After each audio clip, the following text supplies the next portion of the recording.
Edit page में first part में हमने जाना स्टोरी में अटेंशन और कनेक्शन कैसे बनाए, जिसे हम एक्ट 1 कहते हैं, और साथ ही में हमने प्रोफेशनल इंपोर्ट मेथड्स को भी जाना। इस लेसन में हम एक्ट 2 के साथ ट्रिम टूल्स को समझेंगे, जिससे वर्कफ्लो में कंटिन्यूटी आएंगी। एक्ट 2 सबसे लंबा होता है और सबसे इम्पोर्टेंट भी। यहीं पे स्टोरी में टेंशन आता है या व्यूअर इमोशनली इन्वॉल्व हो जाता है। अगर एक्ट 2 वीक हो गया तो एक्ट 3 का जो इम्पैक्ट होता है वो 0 हो जाता है। अगर इसे हम सिंपल लैंग्वेज में समझेंगे तो एक्ट 1 क्वेश्चन रेज करता है और एक्ट 2 क्वेश्चंस को खींचता है। व्यूअर के दिमाग में एक ही थॉट होता है कि अब आगे क्या होगा।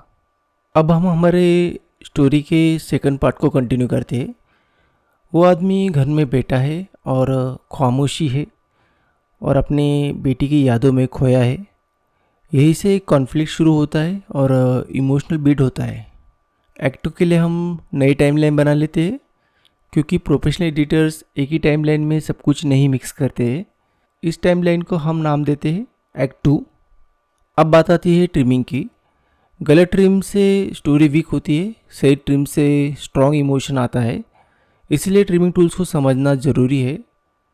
शॉर्टकट एस से आप सिलेक्शन टूल को एक्टिव कर सकते हैं। एरो जिस साइड में होता है उस साइड में ट्रिमिंग कर सकते हैं।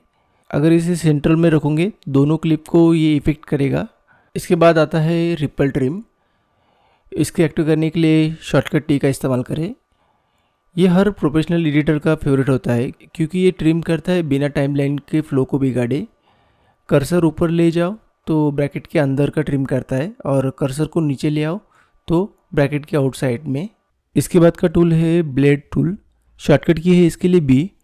इससे हम क्लिप को स्प्लिट करते हैं। ऐसे तो फास्ट ट्रिमिंग के कई सारे ट्रिक्स होते हैं, उनमें से QWE ये एक शॉर्टकट कीज है जिससे आप फास्ट ट्रिमिंग कर सकते हैं।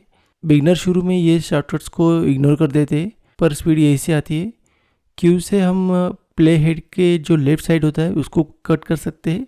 W से हम स्प्लिट कर सकते हैं, और E से हम प्ले हेड के राइट साइड को कट कर सकते हैं। इससे वर्कफ्लो और फास्ट हो जाता है। इसके बाद का ट्रिम मोड है डायनामिक। डायनामिक ये रियल टाइमिंग ट्रिमिंग करता है। इसके लिए हम JKL कीज का इस्तेमाल करते हैं। प्लेबैक के साथ इमोशनल फील करते करते हम ट्रिम कर सकते हैं। इसके पीछे ये लॉजिक है कि एडिट दिमाग से नहीं तो फील से करो। एक्ट 2 का गोल होता है इमोशन को बढ़ाना, पेन दिखाना, मेमोरीज को दिखाना, कैरेक्टर के स्ट्रगल को फील करवाना। एडिटिंग में सबसे बड़ी गलती हर क्लिप को परफेक्ट बनाना। व्यूअर फ्लो में होता है, अगर फ्लो टूटा तो व्यूअर निकल जाता है। इसलिए हर टाइम दिमाग में एक सवाल आना चाहिए ट्रिम करते वक्त, इससे स्टोरी बेटर हो रही या नहीं। अगर हाँ तो फिर ट्रिम करो। अगर व्यूअर यहाँ तक आता है तो समझ लेना कि व्यूअर बोर नहीं हुआ है और एडिटिंग हमारे सही दिशा में जा रही है। आशा है कि आपको यहाँ तक समझ में आ गया होगा। नेक्स्ट पार्ट में हम एक्ट 3 रिजोल्यूशन के बारे में बात करेंगे और साथ में एंडिंग को कैसे यादगार बनाना है ये जानेंगे। तो मिलते